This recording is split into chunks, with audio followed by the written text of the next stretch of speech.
Eighty का question paper PYQ ये 2013 है, जिसमें जो है तो इंग्लिश को हम आज देखने वाले हैं।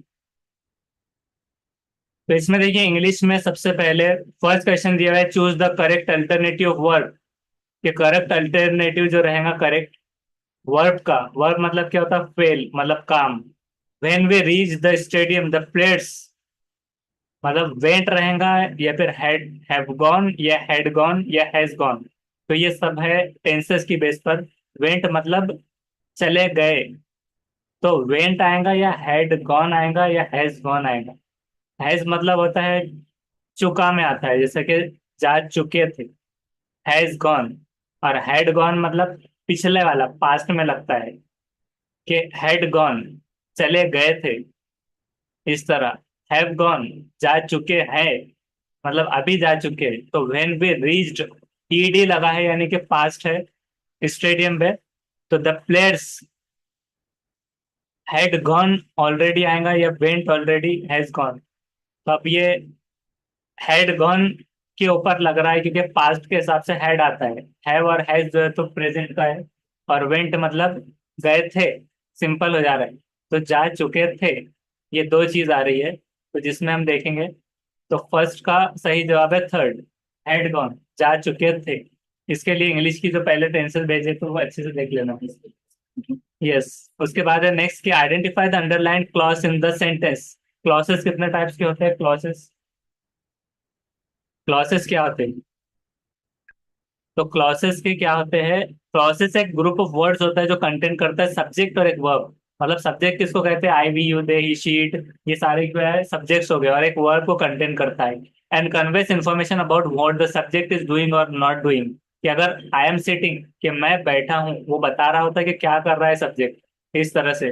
तो अब इसमें क्लॉसेस बेस्ड होते हैं एक्सप्रेस करने सेल्फ बीइंग। अब देखिए यहाँ पर एक क्लॉसेस की एग्जांपल है, जिसको हम यहाँ पर से इसको समझेंगे। देखिए, अलाइस ईट्स मैंगोस। ये अलाइस एक ही बंदे का नाम है जो कि खाता है मैंगोस। यहाँ पर एक सब्जेक्ट है और एक प्रेडिकेट है। प्रेडिकेट मतलब क्या होता है? कि मतलब वो क्या कर रहा है। ईट्स मैंगोस, मैंगो खाता है, तो एक क्लॉज बन गया उसका कि क्या कर रहा है। I saw a man, he was crying. I saw a man who was crying. तो यहाँ पर अलग अलग फिर क्लॉज आते हैं, जैसे कि इनडिपेंडेंट क्लॉज, जो कि आजादार तौर पर किसी पर डिपेंड नहीं है। आई सॉ अ मैन यानी कि मैंने एक आदमी को देखा। इसका मतलब क्या हो गया कि इंडिपेंडेंट है ये। ही वॉज क्राइंग, तो इसमें इंडिपेंडेंट क्लॉज में कोऑर्डिनेट्स क्या होते हैं? एंड ही वॉज क्राइंग, और वो क्राई कर रहा था, बट येट, ये चीजें उसमें लग सकते हैं। He bought a car which was too expensive, मतलब ही बॉट अ कार, उसने कार खरीदी। यहाँ पर जुमला कंप्लीट हो गया, तो क्या हो गया? इंडिपेंडेंट। और डिपेंडेंट मतलब अभी वो डिपेंड है। अब इसमें कैसा हो जाएगा? जैसे कि पहले था ही वॉज क्राइंग, अब इसमें है कि I saw a man who was crying. तो अगर हम सिर्फ हु वॉज क्राइंग को देखें कि वो रो रहा था, तो कौन रो रहा था, सामने वाला ही सवाल पूछेगा, तो ये डिपेंड है पहले पर। तो इसको कहेंगे कि डिपेंडेंट क्लॉज। तो टाइप्स ऑफ डिपेंडेंट क्लॉज क्या आता है? एक नॉन क्लॉज आता है, एक एडजेक्टिव क्लॉज आता है, और एक एडवर्ब क्लॉज आता है, इस तरह से। तो ये सिंपल डेफिनेशन इसको ये कह देंगे। मखलूत जुमले वगैरह ऐसे कुछ।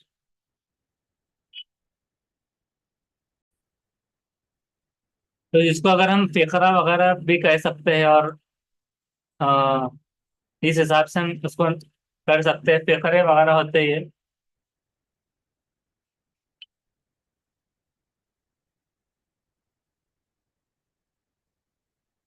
तो ये सब मतलब इसमें आ जाता है, तो इसको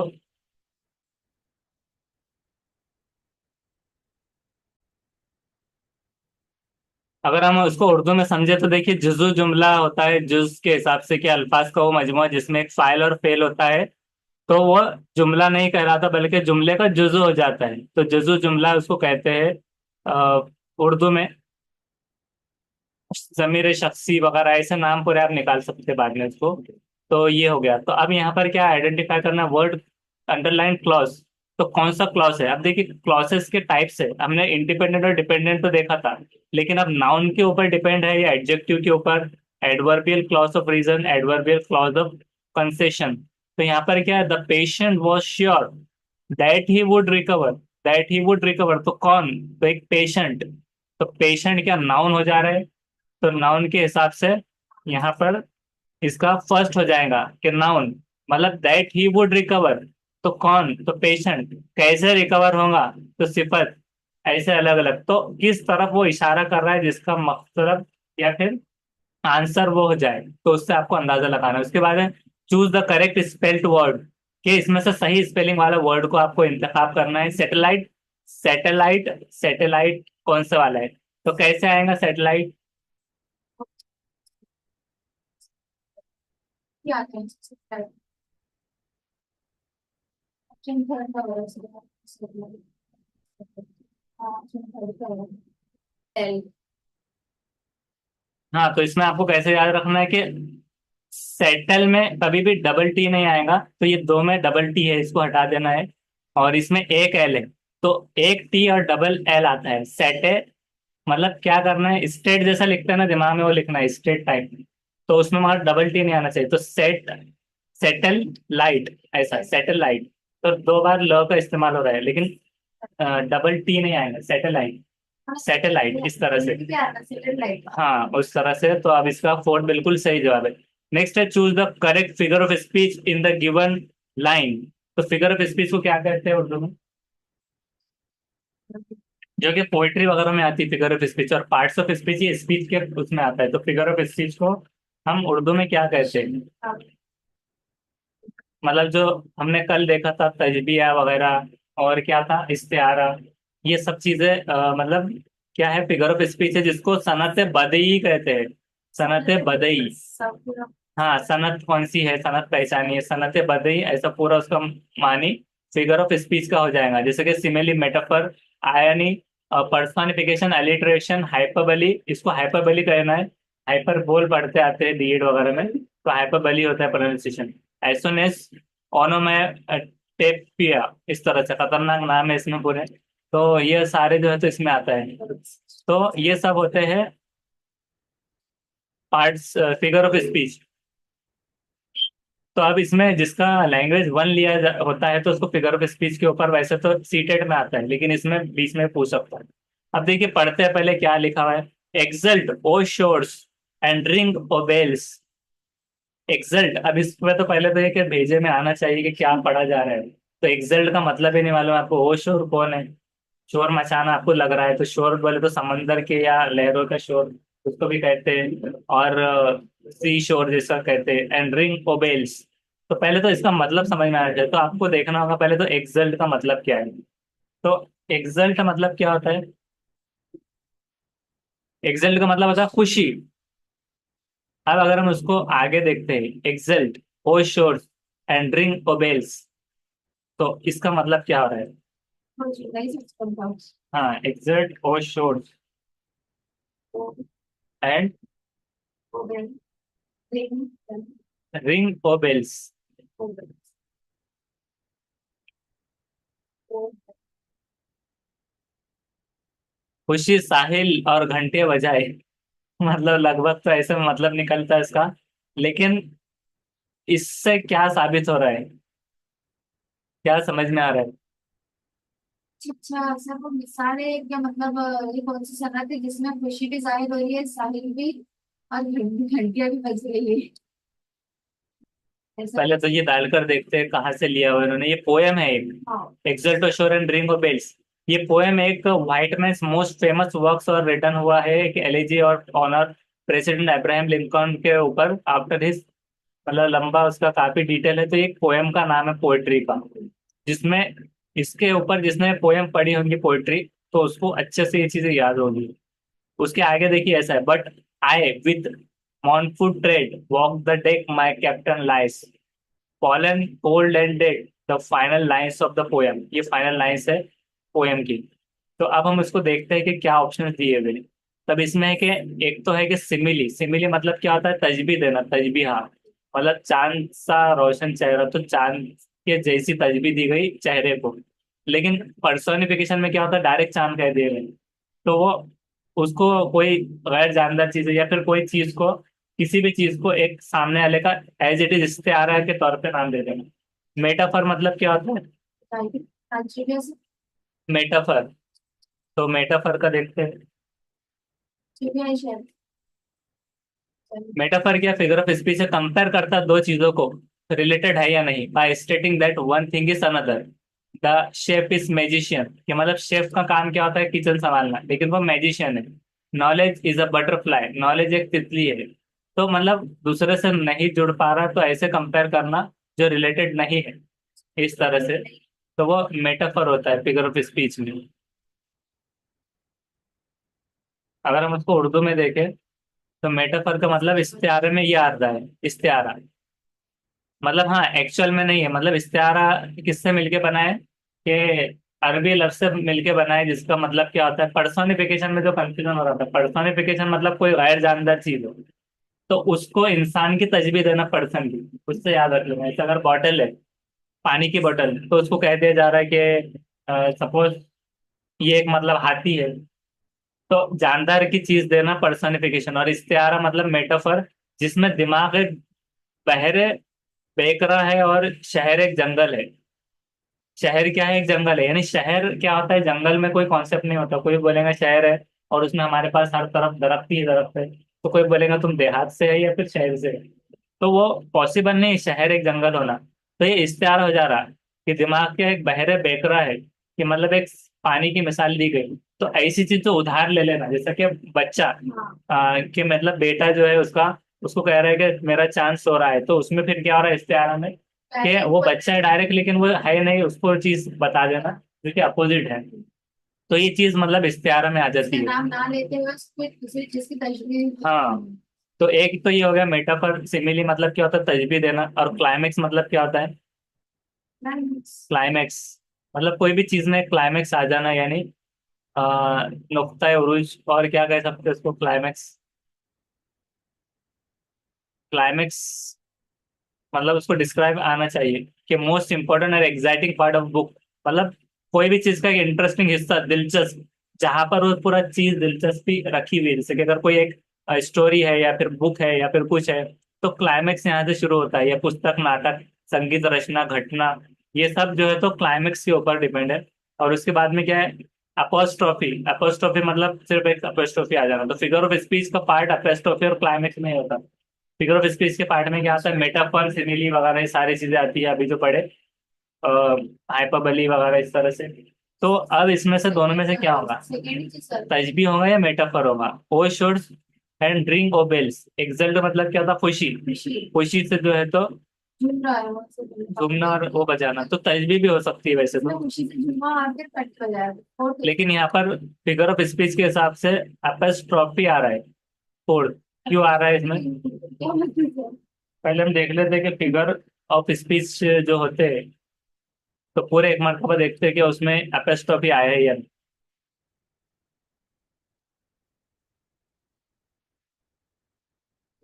12 होते हैं फिगर ऑफ स्पीच। देखिए यहाँ पर देखेंगे, आ रहा है इसमें।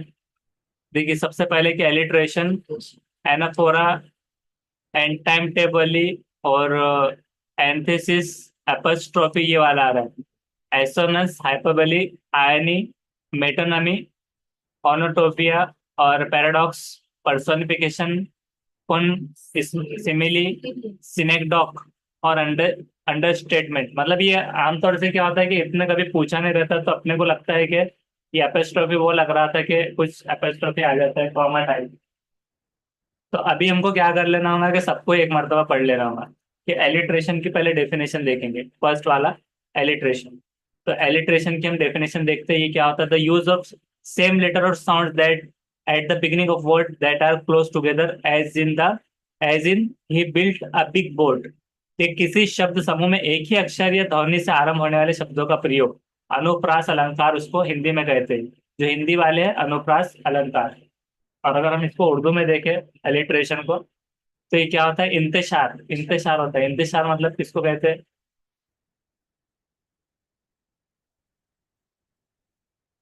हाँ। एक जैसे शेर में एक जैसे हुर्फ या एक जैसी आवाजों को बार बार लाना शेर में, तो इसको इंतशार कहते हैं। एक जैसे हुर्फ को या एक जैसी आवाजों को बार बार लाना, ऐसे कि जहां, मेहरबान, ऐसे चीजें। तो अच्छा। हाँ, तो वो इंतशार में वो चीज आ जाएगी, alliteration.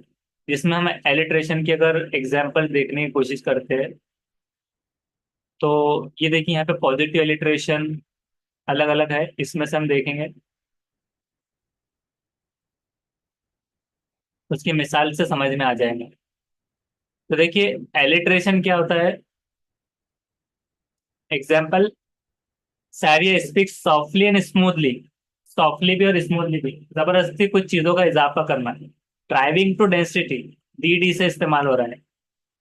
Harris held her hands, H H आ रहा है, कितने बार आया है, 4 बार। अच्छा हाँ। Harris heads hazel, pass this pen to Peter. मतलब कुछ एक शेर में एक वजन भी आ जाए और सेम, उसके बाद disk is on the desk, disk is on the desk, मतलब बोलने में भी अच्छा लगे, और सेम हुर्फ वाले, या फिर सेम क्या देखे हमने, हुर्फ या आवाज वाले, हाँ। Peter Peter place the pack of pencils and pen in pencil holder, एक एग्जाम्पल।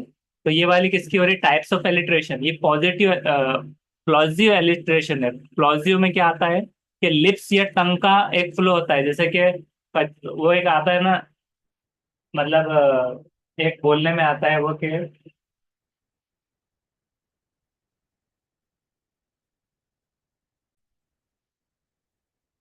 तो मतलब ये बोलने ही चाह रहे हैं कि जैसे चंदू के चाचा ने चंदू के चाची को चांदी के चम्मच से चांदनी चौक में चटनी चटाई, ऐसे।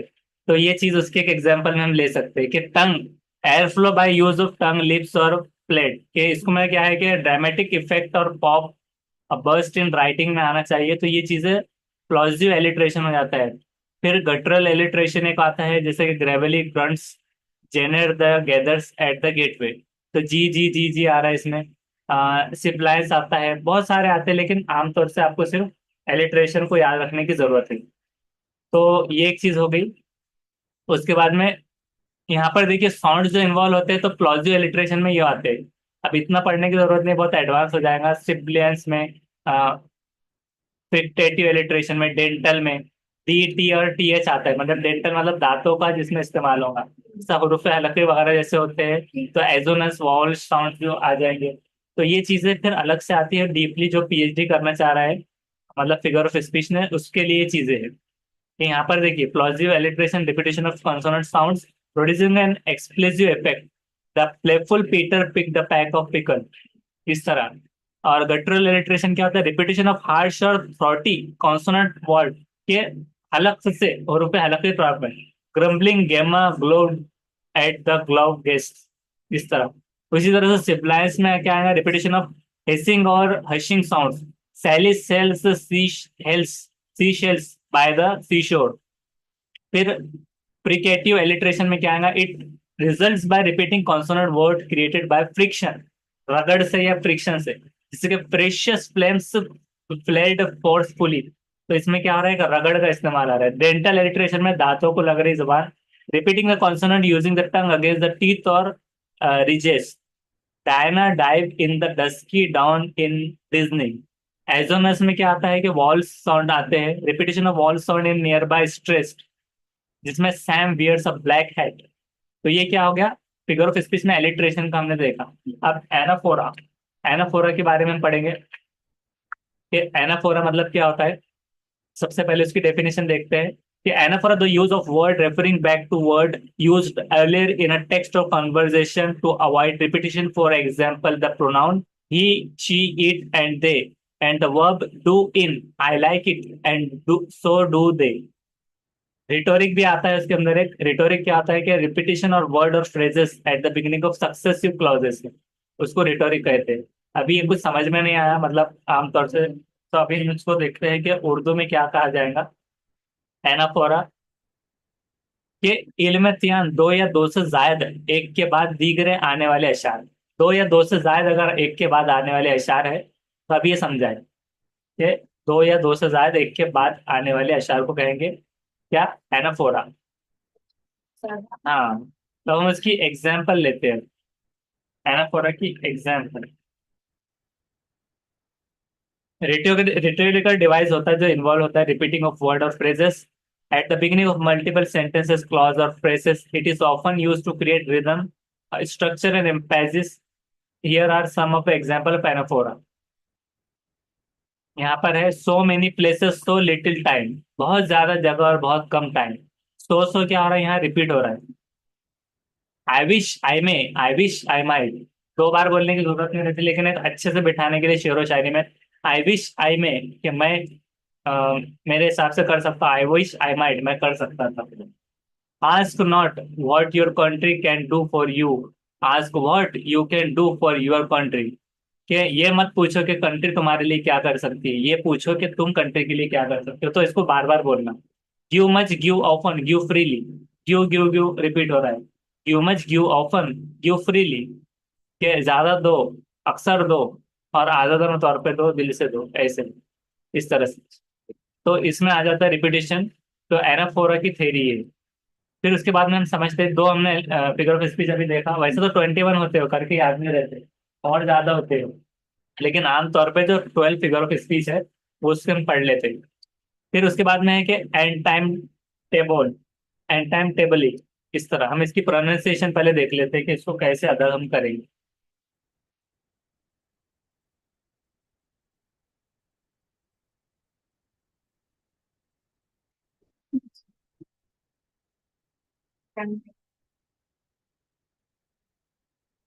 We are looking at how to pronounce these words as well as how to say one, just saying that of confusing words in English, including from science. So make sure to stay tuned to the channel to learn more. How do you say it? Anti-metabolism. हाँ, एंटीमेटाबली ऐसे। Just on that form. तो So इसको एंटीमेटाबली ऐसे पढ़ना है। तो इसको ये बोले या बोल नहीं पढ़ना है। एंटीम टेम, एंटी मेटाबली, इसको एंटीम यहाँ तक पढ़ लेना है। एंटीम, ये एंटी, एंटी पहले पढ़ना है, फिर मेटा, एंटी मेटाबली। तो जो बोले इस तरह से आता है तो उसको बोल या बोले नहीं बोलना है, इसको बली कर देना है, जैसे हाइपरबली। और एंटी मेटाबली, तो एंटी मेटाबली का अगर हम मीनिंग देखते हैं तो वो क्या होता है कि antimetabole is a rhetorical device that involves repeating words in reverse order in successive clauses or sentences. The term comes from the ancient Greek word of turning about और ट्रांसपोजिशन। ट्रांसपोजिशन के ऊपर ही आता है। तो अब हम देखते हैं कि इसको उर्दू में देखते हैं, अभी तो समझा नहीं।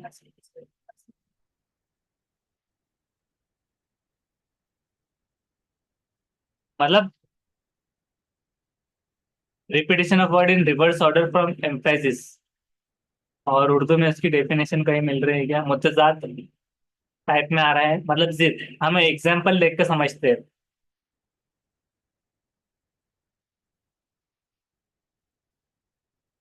Think and wonder, wonder and think उल्टा हो गया। थिंक एंड वॉन्डर, सोचो और ताज्जुब करो, ताज्जुब करो और सोचो, ऐसे। For comic effect find a reversal that creators surprising contrast. जैसे कि यहाँ पर लिखा है, the angler wants a fish that taste good, not a fish with good taste. उल्टा हो गया देखिए। फिश दैट टेस्ट गुड मतलब ऐसी मछली जो कि टेस्ट गुड करे, not a fish with good taste, ना कि ऐसी मछली जिसका गुड टेस्ट हो। The angler wants a fish that taste good, इसका मतलब क्या हो रहा है पहले समझा के बताइए। एक एंगलर को मतलब एक फिश चाहिए थी जो कि टेस्ट गुड करे, not a fish with good taste, ना कि एक ऐसी एक आम मछली जो जिसका टेस्ट अच्छा हो। यानी एक आम टेस्ट के तौर पे, मतलब दिमाग घुमाने वाली बात है ये। तो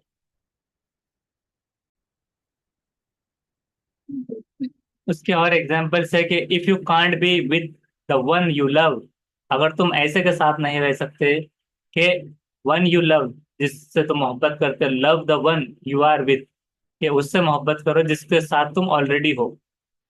all for one and one for all, सबके लिए एक और एक सबके लिए, मतलब उल्टा मीनिंग, इस तरह से। फिर उसी तरह से नेक्स्ट है, in America you can always find a party. America में आप जो है तो हमेशा एक पार्टी की खोज में रह सकते हो। In Soviet Russia party always finds you, ये पार्टी हमेशा आपको ढूंढती रहती है। Failing to prepare is preparing to fail, के प्रिपेयर होने के लिए फेल होना प्रिपरेशन है, प्रिपेयरिंग टू फेल, इस तरह। Fair is fall and fall is fair, इस तरह से। और लोग ऐसा नहीं बोलते क्या, उर्दू में मिसाल अब उसकी समझ में आ गई कि खाने के लिए जीते हो या जीने के लिए खाते हो, ऐसा। खाने के लिए नहीं जीते, या खाने के लिए जीते हैं और जीने के लिए खाते हैं, ऐसा। तो उल्टा ये जो हो गया उर्दू का। तो ये एक एग्जाम्पल किसकी हो गई, एंटी मेटाबली, ऐसे। उसके बाद में एंटीथेसिस। तो एंटीथेसिस का अगर हम देखें, तो एंटीथेसिस का मतलब क्या होता है। Antithesis the opposite of something, किसी का विपरीत या उल्टा। Love is antithesis of hate, कि डायरेक्ट डायरेक्ट उल्टा हो जाएगा, दो वस्तुओं में अंतर, तो अपोजिट वर्ड को हम कह देंगे तजाद, यानी डायरेक्ट। एंटीथेसिस मतलब तजाद, सिर्फ डायरेक्ट तजाद होना। तो चांद का हो गया, सूरज सुबह का हो गया, शाम, मुखालिफ जो वर्ड्स होते हैं, तो उसको एंटीथेसिस बोलते हैं। उसके बाद में एपेस्ट्रॉफी जो अभी आया है, तो एपेस्ट्रॉफी क्या होता है पहले हम उसको जानेंगे। एपेस्ट्रॉफी मतलब क्या होता था, साइन, ये एपेस्ट्रॉफी होती है, लेकिन हमने उसको फिगर ऑफ स्पीच में भूल गए थे कि ये कहाँ से हो जाएगा। Use for showing that you have left a letter और letters out of a word, as I am, can't और विल। तो मतलब विलोप का चिन्ह। The sign use for showing who और what something belongs to, as in John's chair, the boys room, the Russia's president, मतलब किसका। तो एपेस्ट्रॉफी इसके अंदर आ जा रहा है, बोल रहा है किसका चीज होने के लिए। अभी भी वो समझ में नहीं आया होगा बहुत सारों को, तो हम उसको देखते हैं कि एपेस्ट्रोफी फिगर ऑफ स्पीच ये डालेंगे, कि एपेस्ट्रोफी मतलब वो डायरेक्ट वो आ रहा था। अब देखते हैं फिगर ऑफ स्पीच के हिसाब से। तो फिगर ऑफ स्पीच में क्या होता है, हमने पिछले वाला समझ के उसको छोड़ दिया था। अब क्या है, फिगर ऑफ स्पीच वाला apostrophe. In figure of speech where a speaker addresses someone और something that is not present और कैन नॉट रिस्पॉन्ड, एक ऐसी चीज को सामने वाला एड्रेस कर रहा होता है जिसमें, जो कि प्रेजेंट नहीं है, मौजूद नहीं है, ना कि कोई रिस्पॉन्स दे सकती है।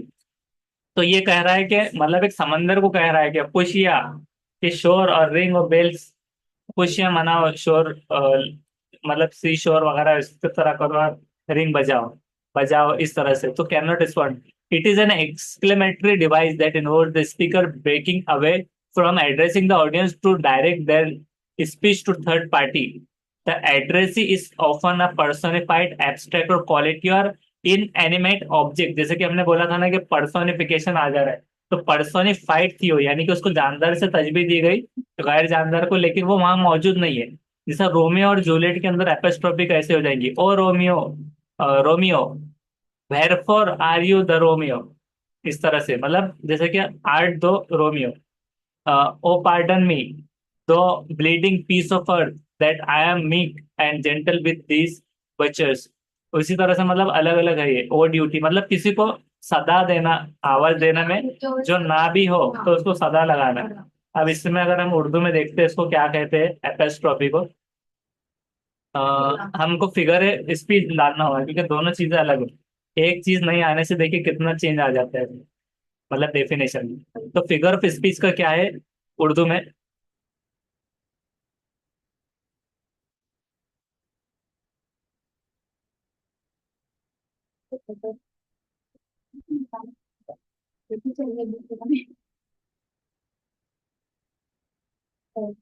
खिताबत, जैसा खिताब से, खिताब से यूनानी लफ्ज है, इसका मतलब होता है खिताबत का।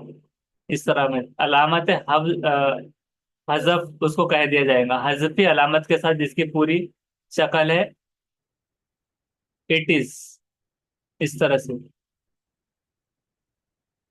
तो हम उसकी अब एग्जाम्पल देखते हैं और ज्यादा।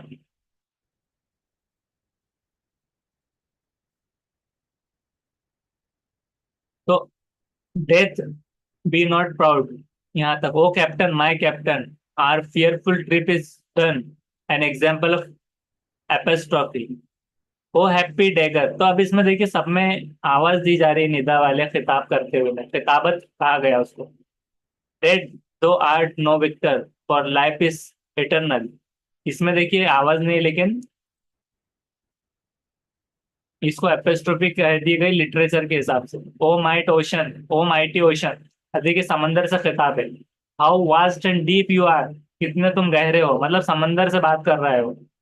तो यानी कि ओ रोमियो, ओ कैप्टन, ओ हैप्पी डैगर, ऐसे इस तरह से आ जा रहा है। और कभी कभार नहीं भी आता तो ये एग्जाम्पल हो जाएंगे एपिस्ट्रोफी से खिताबत वाला।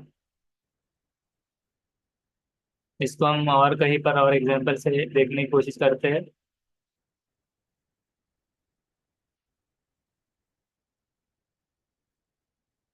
ये life I can not understand you, ओ जिंदगी मैं तुम्हें समझ नहीं पाया। अब ओ आना जरूरी नहीं है कि जिंदगी मैं तुम्हें समझ नहीं पाया, ऐसा। इस तरह से बहुत सारे लोग पूछते हैं ना, क्या बोल रही सर्दी, सर्दी क्यों बोलेगी। तो ऐसे मतलब अभी सर्दी का सीजन आने वाला है। हाँ, तो जबरदस्ती कुछ वो बात करने का कुछ हो ना हो, और ऐसे टाइम पास है तो लोग कह देते हैं सर्दी क्या बोलेंगे, तो उससे पूछना पड़ेगा। सर्दी कह रही है कंबल लेकर आओ दो चार। तो ये हो गया समझ लो एपेस्ट्रॉफी का। अभी वैसे फिगर ऑफ स्पीच खत्म नहीं हुआ, एजोनेंस एक है। कितने हुए अभी, एक दो तीन, ये चार पांच हुए, टोटल 12 है। तो अब एजोनेंस के ऊपर समझते हैं। एजोनेंस क्या है, he claps his hands and stamps his feet. अब देखिए इसमें क्लैप्स हैंड्स एंड स्टैम्प्स एक जैसी आवाज वाले assonance. This is the repetition of identical or similar vowel sounds in series of words. Words की सीरीज में एक वॉवल साउंड्स आना। तो जैसा clap your hands and stamp your feet, try to light the fire, तो try light fire, ऐसे। Cat and head and snack, तो ये कुछ रूल है इशार के जिसको कहा जाएगा एजोनस, जो कि आवाज से मुतालिक है। Literary device that involves the repetition of similar identical vowel sounds in words और syllables that are close together. तो ये एजोनस होते हैं, शब्द के भीतर एक ही स्वर या व्यंजन ध्वनियों की उपस्थिति से उत्पन्न प्रभाव। उदाहरण के लिए सीन और बीट और कोल्ड और किल्ड। मतलब मतलब प्रोनाउंसिएशन सेम है उनका, पर लिखने में अलग। हाँ, पढ़ने में हाँ। भले ही लिखावट अलग हो, हाँ। लेकिन पढ़ने में एक जैसा आना चाहिए। सीन बीट डबल ही आना जरूरी नहीं है। कोल्ड और किल्ड, तो क की आवाज आ रही, आवाज किसकी आ रही, तो एजोनस। अगर हम इसको उर्दू में देखें कि उर्दू में क्या कहते हैं, तो उसे कहते हैं, देखिए हम आहंगी, हम आहंगी वाले, तो एक जैसे आवाज वाले। सोती मुशाबिह, सुनने में, सोती मतलब होता है सुनने में। हम सोती भी कह सकते हैं उसको, हम आहंगी। उरूज खाफिया बंदी की एक नामुकम्मिल किस्म है जिसमें सोते इल्लत का ख्याल रखा जाता है साथियों के साथ। जो हम काफिया जो आप बता रहे थे, वो चीजें इसमें आ जाएंगी। फिर उसके बाद में हो जाएगा, उसके बाद का है अब हाइपरबली। हाइपरबली मतलब किसी चीज को बढ़ा चढ़ाकर बोलना, खत्म हो गया। किसी चीज को मतलब जो है सनत मुबालिग। तो इसके एग्जाम्पल कैसे देंगे कि मतलब चांद जैसा चमकीला वगैरह ऐसा। हाँ, दैट बैग वेस अ टन्स, बैग का इतना वेट है टन के जैसा। She talks a miles a minute, मीलों तक वो बात करते रहती है एक मिनट में। It cost N arm and a leg, इसकी कीमत तुम्हारे बाजू और टांग की तरह उतनी है। I have seen this movie 100 times, 100 मरतबा देख लिया। मतलब बड़ा चढ़ा के बंदा 50 मरतबा तुमको समझाया, 100 मरतबा समझाया। हाँ। था चौथे आसमान पे पानी कमर कमर, बता। हाँ बताओ ये शेर। तो ये शेर एक उसकी एक एग्जाम्पल है कि गर्मी से मुस्तरिफ था जमाना जमीन पर, बन जाता था गिरता था जो दाने जमीन पर। कि गर्मी इतनी थी कि भुन जाता था दाना भी अगर गिरा तो लोगों का क्या हाल हो रहा होगा, वो तो भून कर रोस्ट हो गए होंगे। हाँ, याबे यारो शबे फिराक में रोया मैं इस कदर, कि इतना रोया हो क्या, आज चौथे आसमान पे पानी कमर कमर। इतना पानी हो गया कि चौथे आसमान पर चला गया, और ये बेचारा नीचे बैठा था पानी में। इस तरह से उसकी सनत मुबालगा की मिसाल।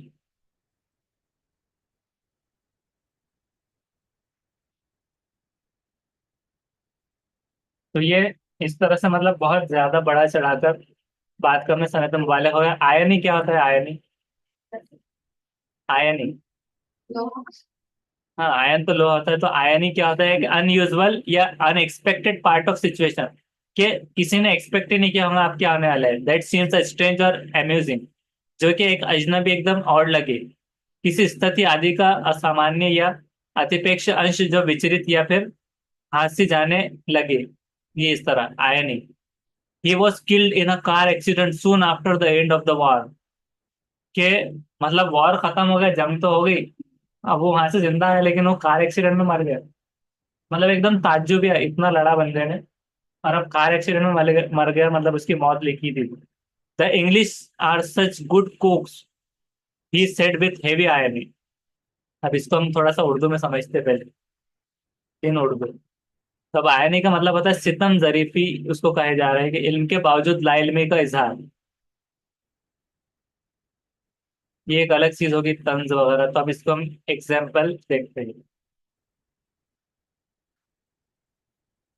She describe her vacation with heavy irony as an education experience.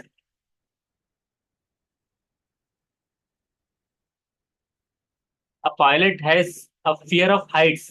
जैसा कि आयरनी की एक पायलट है, समझ लो। अब पायलट बोले तो सामने वाला बोलेगा कि अरे ये तो हवा में रहता है वगैरह, इसके बाएं हाथ का खेल है। लेकिन उसको ऊंचाई से डर लगता है। एक पायलट है, उसको तीसरे फ्लोर पर लेके चले गए, तो डर रहा है, कांप रहा है, अरे बाप मुझे ऊंचाई से डर लग रहा है। तो मतलब एक ऐसी सिचुएशन कि जिसमें एकदम ताज्जुब हो जाए, डायरेक्ट हैरत कि ऐसा कैसे हो सकता है, तो ये हो जाएगा आयनिक। क्या क्या दिन। इस तरह अ, उसी तरह से और क्या हो जाएगा, मतलब एग्जाम्पल। वो तो मूवी छोड़ा ना, उससे ताज्जुब के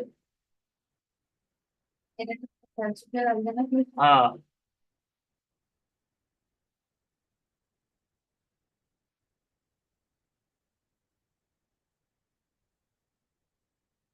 ड्रामेटिक आयनी भी होती है। अब ड्रामेटिक आयनी में क्या होता है कि रोमियो और जूलियट में ऑडियंस को पता है कि जूलियट नाटक कर रहा है मरने का, लेकिन रोमियो को बिलीव होता है कि ट्रूली ये मर चुका है, leading to his own demise and the place tragic conclusion. इस तरह तो ताज्जुब ये मतलब एकदम ऐसी चीज हो जाना। अब इसकी हम एग्जांपल्स देखते हैं।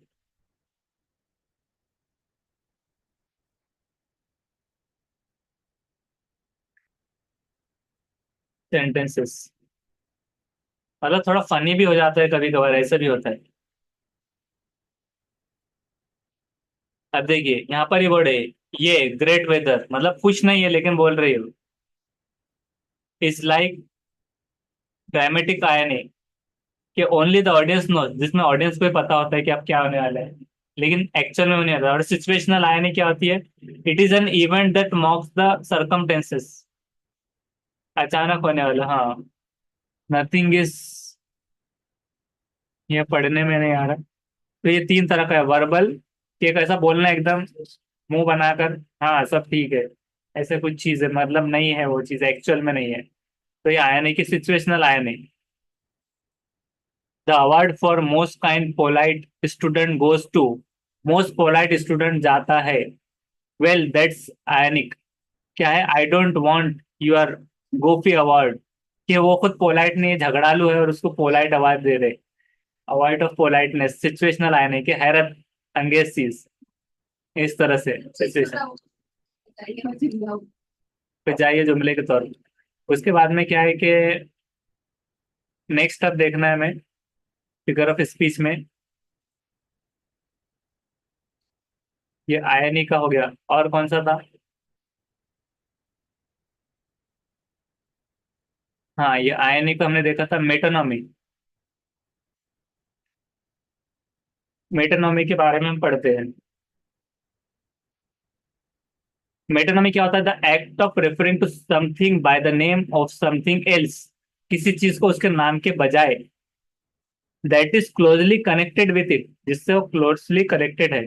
For example using the White House for the US president, कि डायरेक्ट यूएस प्रेसिडेंट का लिए व्हाइट हाउस इस्तेमाल करना, एक वस्तु को उसके अति निकटता से संबंधित दूसरी वस्तु से निर्देश करने की क्रिया। अमेरिकी राष्ट्रपति को क्या कहना, डायरेक्ट व्हाइट हाउस कहते हैं, डायरेक्ट, क्योंकि वो राष्ट्रपति का निवास स्थान है इस हिसाब से। जैसे कि अगर अजहरुद्दीन शेख है तो बहुत सारे बोल रहे हैं और मैजेस्टिक कंप्यूटर, सपोज अगर ऐसा बोले, मतलब उससे रिलेट करना। Metonymy, we will swear loyalty to the crown. तो मेटोनॉमी इस तरह देखो, प्रोनाउंसिएशन कैसा है, metonymy. The bottle took his life, bottle ने उसकी जान ले ली। The crown will find on hire, इस तरह बहुत सारी चीजें हैं। इसको हम थोड़ा उर्दू में समझते थे।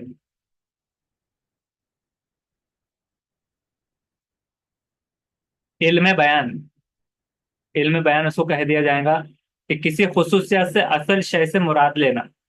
ताज बमानी बादशाह, यानी ताज। आज की भाषा तो बादशाह, ताज दिमाग में आ गया बादशाह, बेताज बादशाह। बहुत सारे बेताज बादशाह भी होते हैं।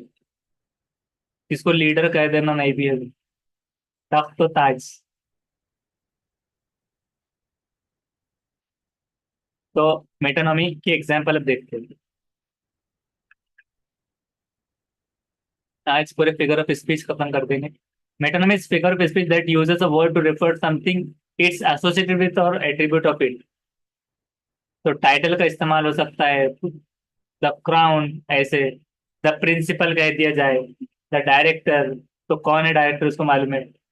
एमपी ने ऐसा कहा तो एमपी कौन है मालूम है लोगों को। पीएम ने ऐसा कह दिया। तो मतलब कौन है indirectly, give me a hand, मतलब हाथ दो, बोले तो ऐसा हाथ काट के दो नहीं, मतलब तुम्हारी हेल्प चाहिए। द टंग, हाँ इस तरह से, टंग की लैंग्वेज के लिए। Wall street, silicon valley, Washington, America government के लिए। वॉल स्ट्रीट किसके लिए, फाइनेंशियल इंडस्ट्री के लिए नाम। टेक्निकल इंडस्ट्री के लिए सिलिकॉन वैली। ऐसे बहुत सारे एग्जाम्पल जिसमें यानी कि डायरेक्टली नाम ना लेते हुए हमें उस एसोसिएट चीज से उसको जोड़ा जाए। ऐसे क्राउन मतलब मोनार्की, किंग क्वीन के हिसाब से। I show allegiance to the crown, ऐसे बोल सकते हैं। सूट के लिए बिजनेस पर्सन के लिए होता है, I am going to for a meeting with the suits from head office. Suits के साथ में जाना। गन क्या है, एसेशियन है। In his new movie canyon reviews plays the part of hired gun, कि गन की तरह उसने काम किया, मतलब गन में। डिश क्या है, मील, व्हाट्स योर फेवरेट डिश। तो मतलब डिश क्या है तुम्हारी, तो बोले तो डिश वॉश नहीं है, या फिर डिश घर में रखी हुई डिश नहीं है, वो क्या हो जाएगी, फेवरेट डिश। मतलब फूड मील, क्या तुम्हें खाने में पसंद है, तो डिश में ही आ जाता है। तो ये मेटानॉमी के एग्जाम्पल से सारे फिगर ऑफ स्पीच में। तो आप समझ जाए बाकी का। ये चीजें मेटानॉमी में ऐसे आती। I gave you my love, the word artist, तो मतलब दिल दिया, इस तरह से आई गेव, इस तरह। फिर पेन के अंदर, the pen is mightier than the sword, जैसा कलम की तुलना होती है कि कलम तलवार से ज्यादा तेज है। या फिर जुबान की मिसाल ले ली जाए कि जुबान दो धारी तलवार है, ऐसे। दो धारी क्यों कहा गया वगैरह, ऐसे चीजें। तो उसको मुशाबेहत दे देना। मुशाबेहत तो नहीं कहेंगे डायरेक्टली, जैसे कि उसकी बजाय वो कर देना। तो ये हो जाएगा मेटोनॉमी। अब ऑनोमो, इसको पहले देख लेना है कि कैसे पढ़ेंगे। सबसे पहले तो खतरनाक वर्ड दिया हुआ है। बाद में अच्छी क्वालिफिकेशन ऑनोमेटोपिया। तो ऑनोमेटोपिया, ऐसा उसको प्रोनाउंस करना है। का तो इसको हम देखते हैं ये क्या होता है। The fact of word containing sound similar to the noises they describe, कि ऐसा फैक्ट कंटेन करने का साउंड का जो कि सिमिलर है नॉइजेज में जो डिस्क्राइब हो रहा है। फॉर एग्जाम्पल, हिस और थर्ड, the use of words like this is a piece of writing, कि शब्दों की ध्वनि विन्यास संबंधित वास्तविक ध्वनियों के अनुसार होना। ध्वनि अनुकरण, जैसे कि हिस थर्ड, ध्वनि अनुकरणात्मक शब्द होते हैं। मतलब क्या समझा आपको इसमें, कुछ भी नहीं। टाइप ऑफ वर्ड या process of creating a word, इसको एक बार हम देखते हैं उर्दू में।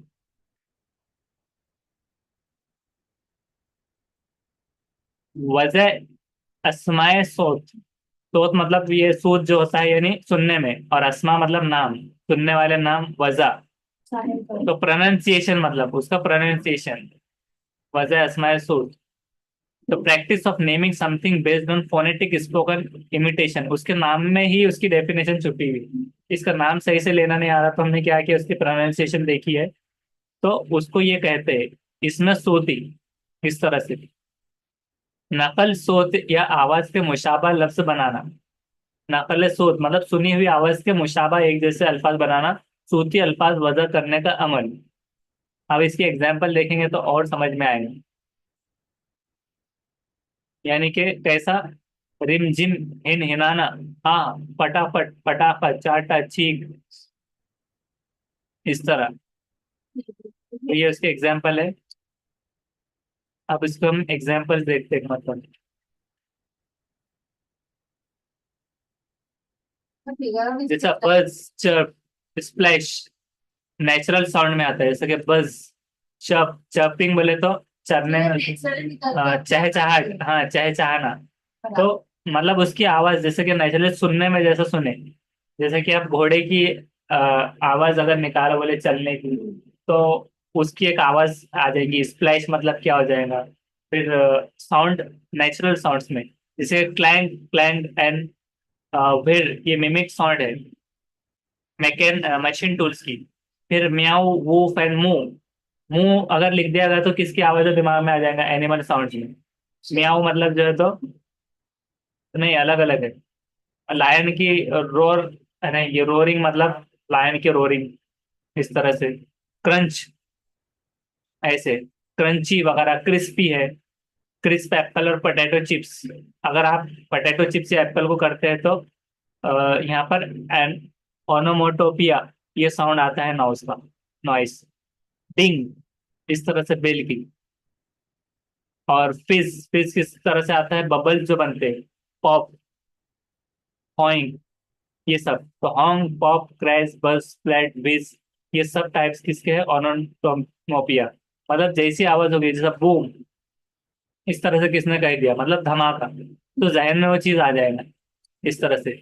और उसको देखिए, जैसे कि क्रंच वेन द लीव्स, और द कार स्मैश्ड। स्मैश्ड मतलब क्या होता है कि स्मैश मतलब हमको लगता है कि वो हो जाना एक्सीडेंटल वे में, तो स्मैश्ड, तो उसकी आवाज को रखा गया ओनोमेटोपिया में।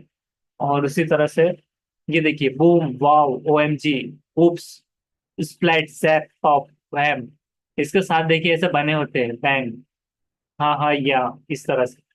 तो ये सब क्या है, टाइप्स ऑफ ओनोटोपिया साउंड, जिसमें बहुत सारी लिस्ट होती है। देखिए, ये देखिए मियाओ, आचू, रिंग, इस तरह से। लायन क्या करता है, रोर करता है। बी क्या करती है, बस। और कार क्या करती है, क्रैश, इस तरह से।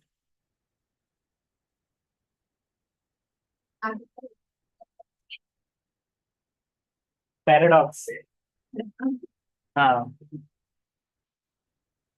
पैराडॉक्स क्या होता है, एक स्टेटमेंट जो कॉन्ट्राडिक्ट होता है itself,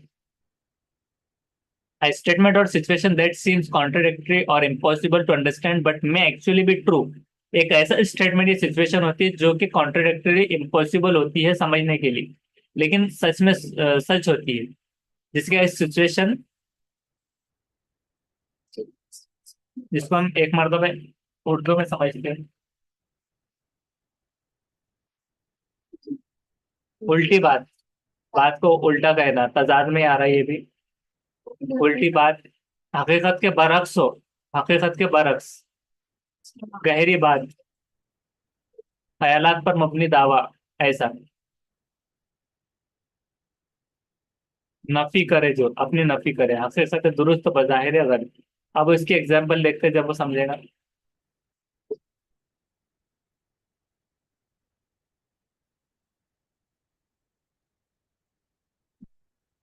the sentence is right is false, the sentence on the left is true. ये राइट में जो सेंटेंस है वो गलत है, ये कह दिया गया।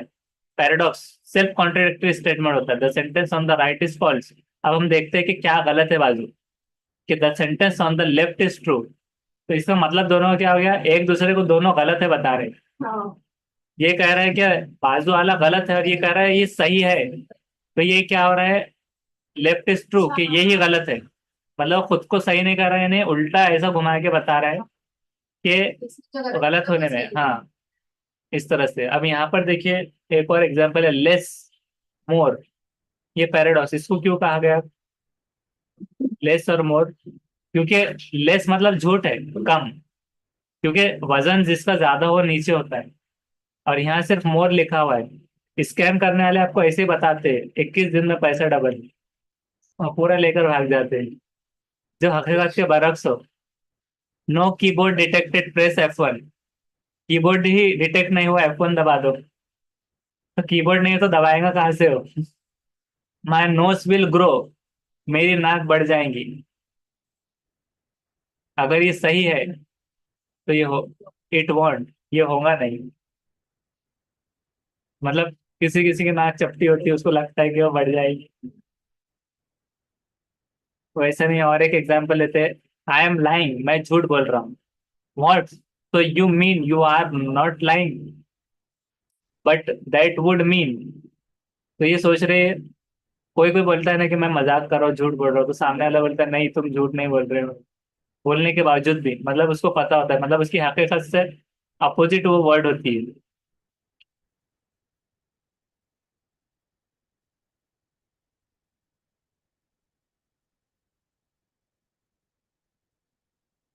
उसकी और एग्जाम्पल्स हम देखेंगे।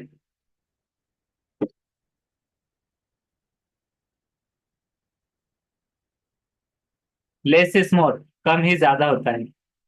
बहुत सारे बोलते हैं ना, सस्ता रो एक बार, महंगा रोए बार बार। ये सस्ता रोए बार बार उल्टा हो गया। मैं सस्ता रोए बार बार, महंगा रोए एक बार, और सस्ता रोए बार बार। उसका मतलब क्या होता है कि उसका इनडायरेक्ट मतलब होता है लेस इज मोर। कम लो मतलब अगर ज्यादा है, लेस इज मोर कम ज्यादा है, ऐसा नहीं हो सकता। फाइट फायर विथ फायर, आग ही आग से लड़ सकती है, लोहा लोहे को काटता है। The beginning of the end, शुरुआत है। The beginning of the end, खात्मे की शुरुआत। You have to have money to make money, पैसे से ही पैसा बनता है, ऐसा बोलते हैं लोग। पैसे के लिए पैसा चाहिए। Youth is wasted on the young, you have to spend money to make money, the only rule is there are no rule. एक ही रूल है, मुझ पे एहसान करो, मुझ पे एहसान मत करो। क्या ये एहसान भी करो बोलना, और फिर मुझ पे एहसान भी कर दो, और करने जा रहे हो तो बोले मुझ पे एहसान मत करो।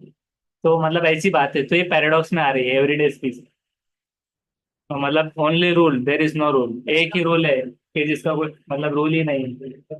ये कौन सी बात है। It's hard making elegance look easy, the more you know the more you don't know. जितना तुम जानते जाओगे जितना उतना ही तुम्हें नहीं भी पता रहेगा। सीटेड ऐसी कहता है, the more you study the more you are not studying. इस तरह उतना कम पड़ता है वो पढ़ना। तो ये क्या चीज होगी, paradox that are true. The more you hate a trait in someone is, the more likely you are avoiding it. मतलब अलग अलग उसके भी टाइप्स होते हैं। स्टेटमेंट, फॉल्स स्टेटमेंट वाला, ट्रू स्टेटमेंट वाला, ये पैराडॉक्स में आते हैं। छोटा सा, तुम मुझसे भूल जाओ ये हो नहीं सकता, और मैं तुम भूल जाओ ये मैं होने नहीं दूंगा। हाँ इस तरह से भी उच्चारण करूँ। वो भी आ रहा है। It was the best of times, best of times, it was the worst of time, it was the age of wisdom. मतलब समझ में आपके क्या आ रहा है।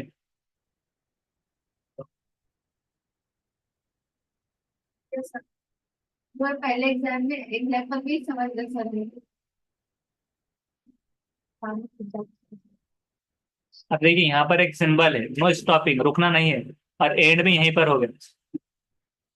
रुकना भी नहीं है और वो खत्म भी हो गया। हाँ। इंटरेस्टिंग है सर ये वाला टॉपिक।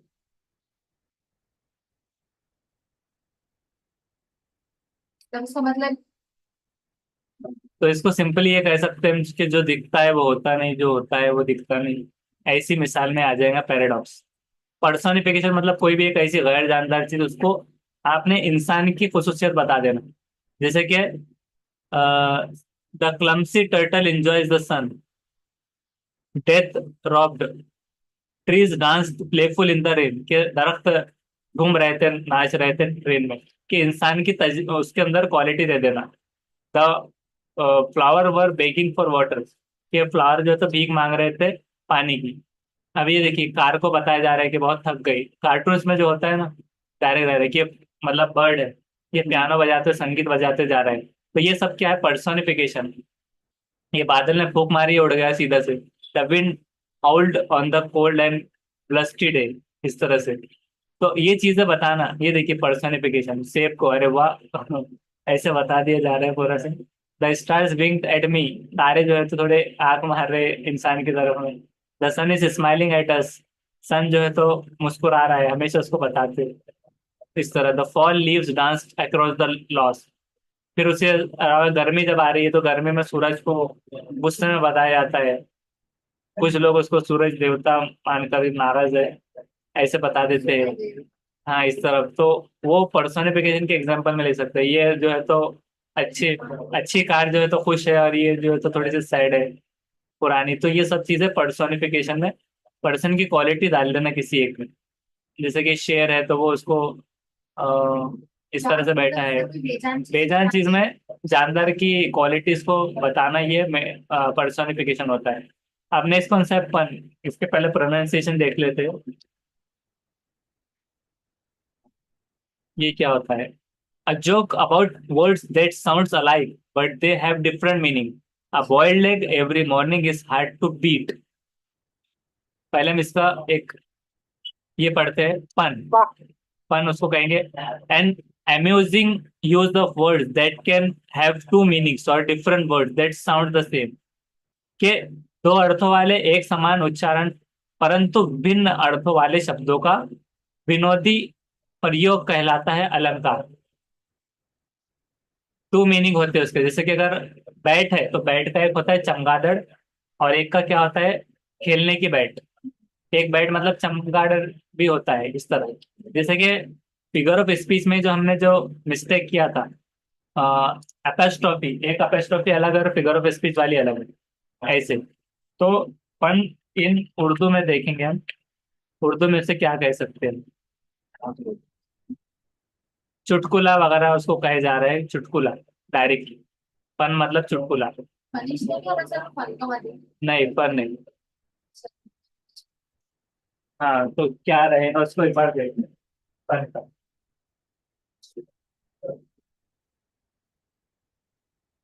तो पन का क्या आ जाएगा?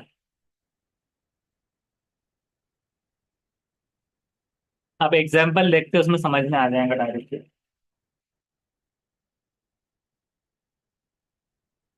A bicycle can't stand on its own because it is too tired.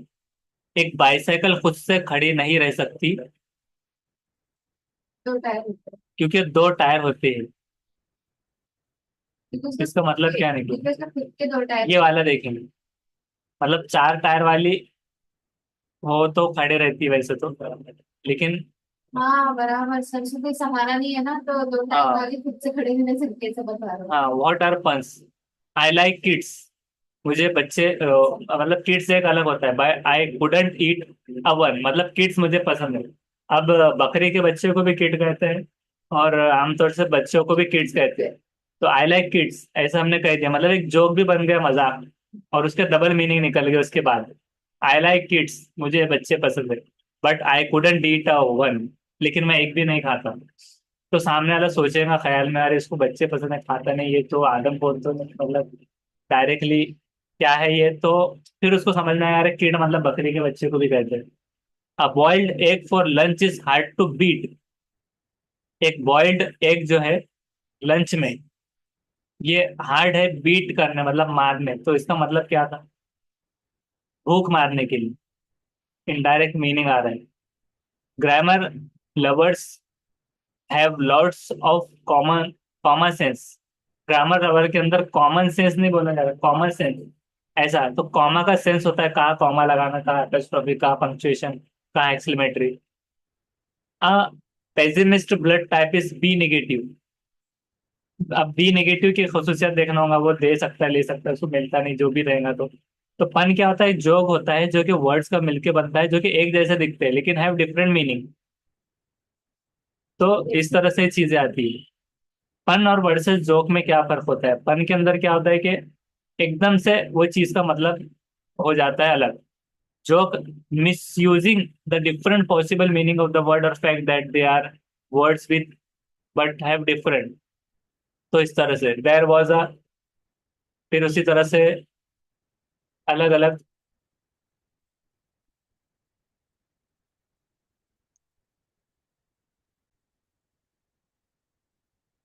जैसे कि एक एग्जांपल बता दीजिए।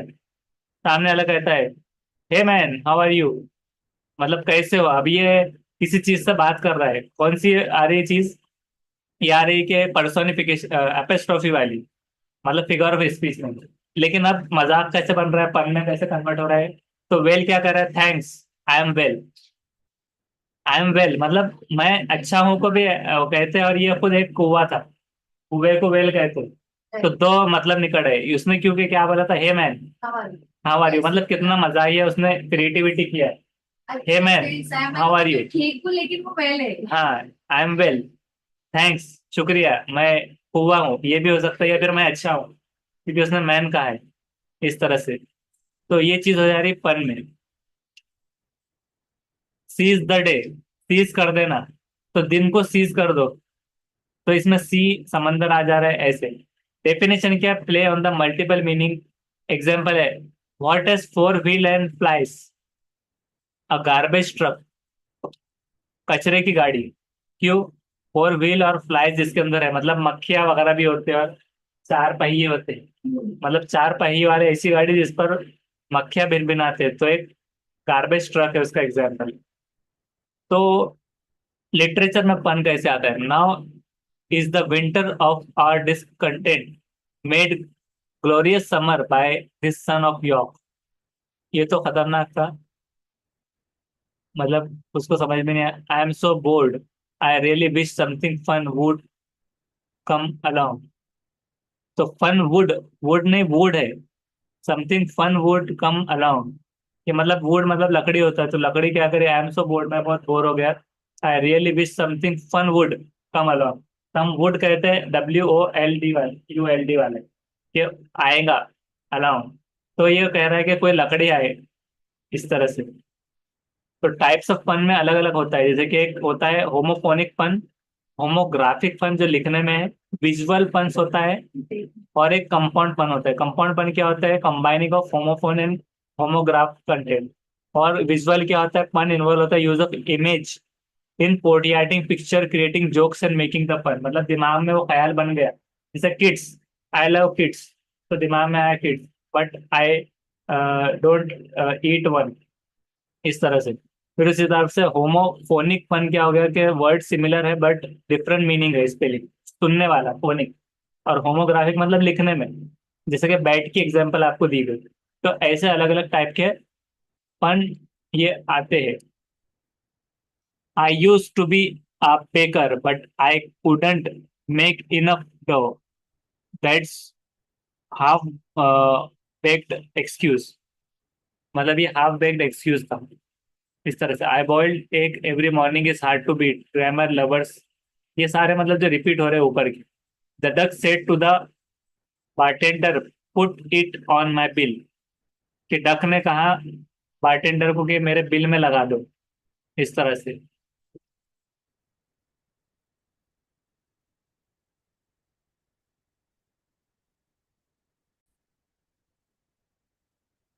और सिमिली मतलब क्या होता है, बहुत सारे उसको स्माइल वगैरह पढ़ लेते हैं जिसको नहीं मालूम। तो सिमिली मतलब होता है कि तजबी वगैरह देना, जैसे कि आपको पहले बताया गया था, simile says something is like something, she is graceful as a swan, grandfather is wise like an owl. इतने अक्लमंद है जैसे कि उल्लू की तरह अक्लमंद है, उल्लू शायद अक्लमंद होता है। नाइट ऑल, सिमिलिस तजबी देना, similes comparing of two thing using a word like or as, sweet as honeys, चांद सा रोशन चेहरा, ऐसा हमने बताया था कि। इसके बाद he was as quiet as a mouse, she swam like a fish, वो तैरती किस तरह है, फिश की तरह, इस तरह से। Walking a dictionary, time is money. ये मेटाफर अलग होता है, ये डायरेक्ट तजबी देना। तो दोनों में क्या फर्क है, सिमिली और मेटाफर में? सिमिली तजबी देती है लाइक और एज लगाकर, और मेटाफर को डायरेक्ट कहा जाता है। दोनों में फर्क है। बिजी एज अ बी, मतलब मक्खी की तरह बिजी है। और मेटाफर में क्या है, my nephew is a cuddle baby bear, इस तरह सबको आप करते रहता है, तो इस तरह से। लेकिन फन बना दिया जाए तो फिर वो दूसरा आ जाता है। तो आप इसके बाद में नेक्स्ट, सिमिली के बाद सिनेक्डॉक। सिनेक्डॉक का मतलब क्या होता है, I have 4 months to feed at home,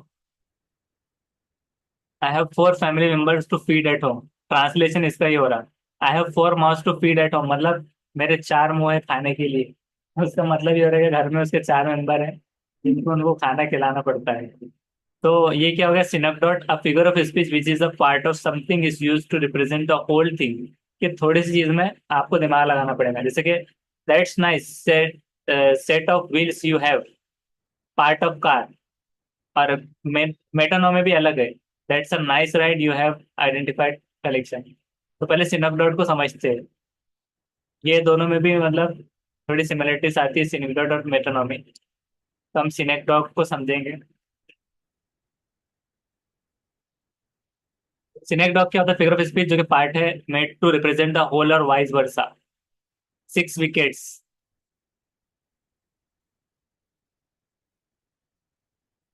म्हणजे काय? भाषणाची एक आवृत्ती आहे ज्यामध्ये बहु के, इसको उर्दू में देखते हैं।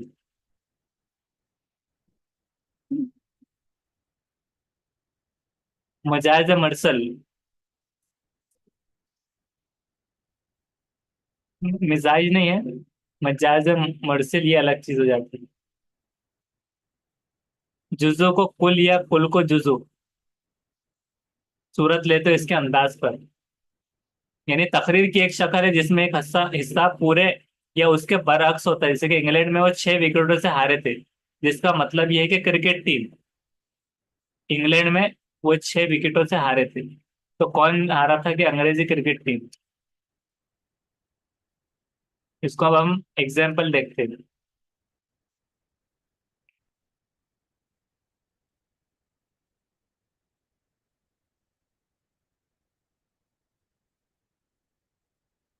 Do you have a box of cleaner?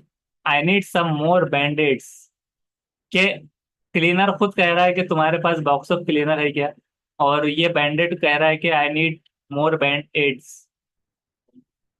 इस तरह ये वाला देखेंगे, we need some more helping hands, extra hire hands.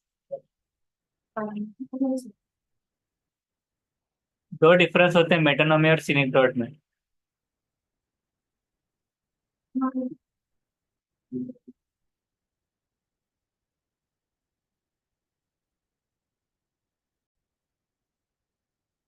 Shortcut में इसको ये समझते हैं कि कोई एक चीज ऐसी कहना, जैसे कि सिनेक्डोट एक होता है कि पूरी चीज को बताने के लिए कोई एक चीज ऐसी बोलना है, जैसे कि मिसाल के तौर पे अगर हम कह रहे हैं कि मतलब व्हील्स, नाइस व्हील्स कह रहे हैं, या व्हील्स कह रहे हैं, तो उसका मतलब है पूरी कार, ये ना कि पहिए।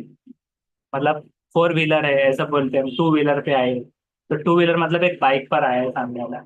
अब 2 व्हीलर में तो साइकिल भी होती है वैसे तो, लेकिन 2 व्हीलर में मतलब इमेजिनरी क्या हो रहा है कि एक बाइक, व्हील्स अगर कह रहे हैं हम तो कार के लिए हो रहा है। और उसी तरह से ड्राइविंग अगर कह रहे हैं तो मतलब कार चला रहे हो, ड्राइव करना। राइडिंग कह रहा है तो मतलब फिर वो घोड़सवारी है या फिर बाइक पर है, बाइक राइडिंग। अब अगर थ्रेड कह देते हैं हम धागे, तो एक क्लॉथ्स के लिए इस्तेमाल होंगे, कपड़ों के लिए। अगर हम सर कहते हैं तो कैटल वगैरह कुछ भी चीज के मतलब खाने के लिए, तो उस हिसाब से है। फिर उसी तरह से जैसे कि चिकन शॉप में अगर कहेंगे चिकन लेग्स, तो लेग पीस, तो लेग पीस बोले तो हमको पता होता है पाए कहते हैं बड़े को, और लेग पीस बोले तो फिर वो चिकन के रहेंगे, मतलब एक ऐसी एग्जांपल। फिर बहुत सारी चीजें होती है, जैसे कि अगर कोई कह रहा है कि शॉर्मा, तो शॉर्मा में मतलब बड़े का बनता है या बकरे का, कौन सा छोटे का किसका। तो शॉर्मा मतलब वो चिकन वगैरह उसमें आएगा, ये दिमाग में रहता है। फिर उसी तरह से हैंड अगर हम कहते हैं कि हैंड की जरूरत है, या फिर मैन पावर वगैरह बहुत सारी चीजें होती है। तो ये क्या आ जाता है कि एक वर्कर के लिए हैंड मतलब वर्कर, आई नीड हैंड। अगर कोई कह रहा है कि उसके 4 मुंह है, मतलब 2 मुंह, एक बात करने वाला अलग होता है, लेकिन उसे वो मतलब मुझे 4 मुंह है खाने के, तो मतलब खानदान में 4 लोग हैं, ऐसा वो हो जा रहा है उसका मतलब। तो ये सिनेक्डॉग जो होता है, तो ये चीज होती है कि पूरी चीज को ना कहे बगैर उसको इनडायरेक्टली कहे। और अंडर स्टेटमेंट मतलब क्या होता है हम ये देखते हैं। अंडर स्टेटमेंट मतलब क्या होता है कि अंडर स्टेटमेंट, तो अभी इसकी पहले हम डेफिनेशन समझते हैं कि न्यूनोक्ति, is she pleased, that's an understatement, she delighted. तो इसका मतलब देखते हैं। और ऐसा स्टेटमेंट होता है जो रिप्रेजेंट करता है कुछ स्मॉलर या फिर लेस इंटेंस वाली चीज, या फिर लेस इंपॉर्टेंस मतलब कम इंपॉर्टेंट वाली चीज को जो दर्शाता है, तो वो कहेंगे अंडर स्टेटमेंट। तो अगर हम इसको देखें इन उर्दू में, तो ये होता है कम बयानी, कम बयानी करना। घटाकर बयान करना, कम करके, कम बयानी, वाक्य को घटाकर बयान करना। तो ये कहते हैं अंडर स्टेटमेंट। मतलब एक स्टेटमेंट होता है पूरा, और अंडर स्टेटमेंट होता है मतलब अधूरा। तो अब हम इसकी देखते हैं अब एग्जाम्पल्स। जो स्पीकर क्या कहता है, less than they could make a situation seems less important, उसको लगता है कि बहुत ज्यादा इंपॉर्टेंट है। आई एम डिसअपॉइंटेड, ये एक अंडर स्टेटमेंट है कि डिसअपॉइंटेड होना, छोटे चीजों में बता देना direct. We didn't do our best, हमने मतलब अच्छा नहीं किया perform. One died because one had to, एक मर गया क्योंकि किसी ना किसी को तो मरना ही था। इस तरह से मेमोरियल, इस तरह से बहुत सारे होते हैं। तो अभी यहाँ पर हम देखते हैं एक एग्जांपल, जैसे कि आई हैव हैड वॉर्स।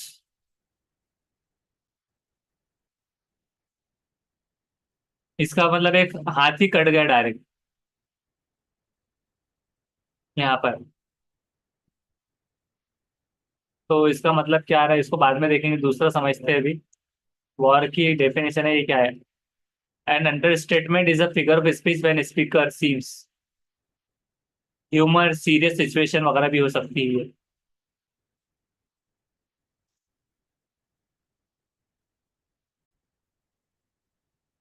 तो बहुत ही मजेदार, और यहाँ पर सबसे बेस्ट एग्जांपल यहाँ मिल गई कि अब देखिए यहाँ पर बहुत सारा पानी, ऐसा लग रहा है कि नदी में कार है, लेकिन ये नदी नहीं थी, एक खुला मैदान था जहां पर बारिश इतनी हुई कि ये डूब गई।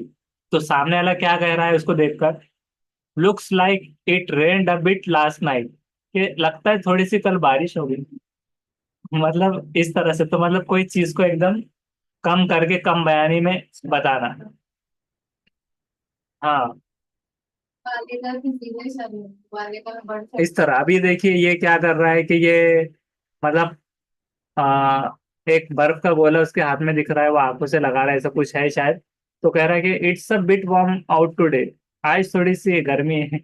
इस तरह से। अच्छा सर, तो इस तरह से सर वालेगा नहीं है क्या, इसकी उल्टा है मतलब ये। सनत मुबाले का उल्टा। हाँ सनत उसमें बढ़ मुबाले चढ़ में के बढ़ चढ़ के था, इसमें हाइपर बली में भी बढ़ चढ़ के रखा हाइपरबोला है। में बढ़ चढ़ के है, इसका उल्टा है अंडरस्टैंडिंग। हाँ, तो ये चीज मतलब ऐसी हो रही है। ओवर स्टेटमेंट एक अलग होता है, बड़ा चढ़ा के बयान करना, और अंडर स्टेटमेंट, अंडर मतलब कम बयानी। हाँ, ये कह रहा है देखिए, सामने वाला पूछ रहा है कैसे हो, ये पूरा सब वहां पर जलजल है, ये आ गए, एवरीथिंग इज फाइन, ऐसा, इस तरह से। एवरीथिंग इज फाइन, हाँ। सब ठीक है। हाँ, अब ये दो लड़ रहे हैं, खतरनाक भयानक उनकी लड़ाई चल रही है, और ये कह रहा है कि मुझे लगता है कुछ तुम दोनों के बीच में कुछ टेंशन चल रही है, इस तरह से। तो ये चीज होती है अंडर स्टेटमेंट की। तो ये इस तरह से हो गया है इसका। तो अब ये हो गए पूरे फिगर ऑफ स्पीच जो जितने थे सारे understatement. It's no big deal, ये बिग डील नहीं है। माई डैड जस्ट डाइड, मेरे पिताजी का अभी अभी इंतकाल हो गया, ऐसा कुछ। तो बहुत सारी चीजें उसमें आती है, आप बाद में और निकाल सकते हैं। अंडर स्टेटमेंट वाला, वो बारिश के पानी वाला ही सबसे बेस्ट था वो।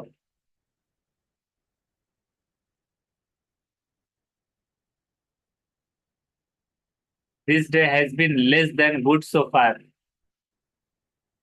तो थोड़ा कम खराब दिन रहा ये आम दिनों के मुकाबले में, और ये गाड़ी पूरी टूट चुकी है।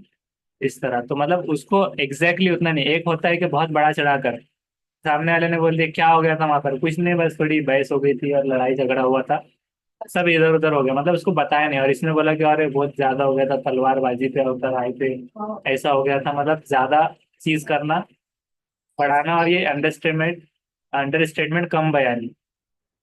तो ये सारे हो गए फिगर ऑफ स्पीच, जिसमें क्लाइमेक्स नहीं, एपिस्ट्रोफी है, मेटाफर है, सिमिली है। जो कि एक्सेल्ट ओ शोर्स, जब भी आ गया ओ बेल्स ओ शोर्स, तो यहाँ पर एपिस्ट्रोफी है जो बयानी, किताबी बयान में आता है। Choose the correct synonym of combat. तो सिनोनिम मतलब क्या होता है कि सिमिलर वर्ड, एक जैसे हम मानी।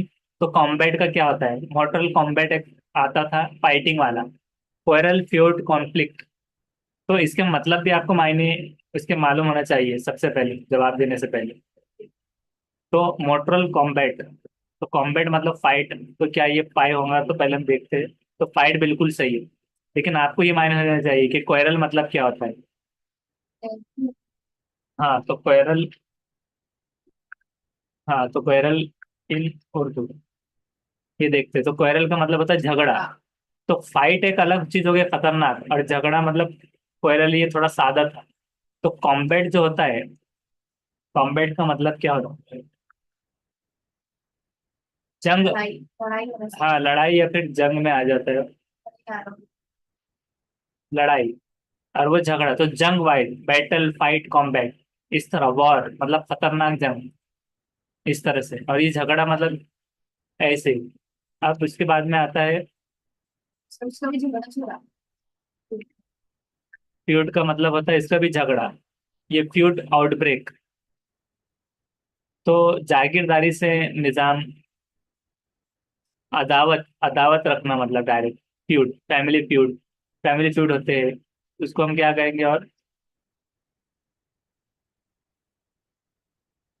द फुटबॉल फ्यूड, मतलब थोड़ा सा एक दिल में एक वो होता है, कीना वगैरह टाइप में। और फैमिली फ्यूड एक दिल में नफरत होना, एक हिसाब से वो झगड़ा होता है फ्यूड। उसके बाद में कॉन्फ्लिक्ट्स मतलब क्या होता है? हाँ कॉन्फ्लिक्ट, तो तनाजा, तनाजा होना। तो तनाजे वाले को कैसे देखेंगे उसको? ये भी फाइट और आर्ग्यूमेंट, किसी बात पे झगड़ा, संघर्ष या विवाद। कॉन्फ्लिक्ट छिड़ गया, arm conflict. Many women have to cope with the conflict between their career and family, कि मतलब लड़ना किससे? करियर और फैमिली के बीच की लड़ाई। टू विटनेस कॉन्फ्लिक्ट, तो ये कॉन्फ्लिक्ट ये अलग किस्म का कॉन्फ्लिक्ट हो जाएगा, कि मतलब तनाजा वगैरह चल रहा है, दोनों के बीच में तनाजा है, कोई चीज में कॉन्फ्लिक्ट, इस तरह से। तो कॉम्बैट मतलब खतरनाक लड़ाई, मतलब मोर्टल यानी कि डेथ, मोर्टल कॉम्बैट। और फाइट, तो फाइट ये खतरनाक होती है, अंधाधुंध फाइट। और कॉम्बैट, चारों का लड़ाई लड़ाई से तो रिलेटेड लड़ाई से रिलेटेड है, लेकिन कॉम्बैट का सिनोनिम जो है तो ये फाइट निकलेगा। फाइट है क्या? हाँ बस। फाइट।